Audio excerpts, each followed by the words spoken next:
ভাই পেয়ারাটা মাখাই দিবেন, কয় টাকা নেবেন? ভাই পেয়ারাটা মানে 60 টাকা। 60 টাকা 60 টাকা ভাই। কম নেবেন না? না ভাই, এটা লাস্ট মাস তো কম নেওয়া যায় না বুঝলেন। আচ্ছা দিন আপনি মাখান।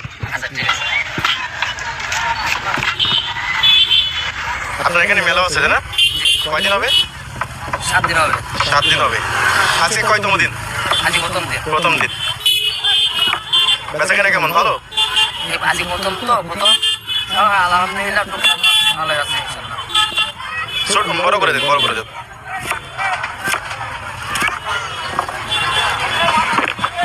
সকাল থেকে কি মন খানিক মাখানো হয়েছে? না এই প্রথম মানে সকাল থেকে আসি আমরা একটু আগে আসছি। মানে আমি কি প্রথম কাস্টমার? জি আপনি প্রথম। আচ্ছা আপনি লাগছি মেলা প্রথম আজকে দোকানের কাস্টমার আপনি। প্রথম আমি আর প্রথমেই বড় দামটা দিলেন। হ্যাঁ বড় মেলাটা আপনি হচ্ছেন। ওকে, মশলা কিছু স্পেশাল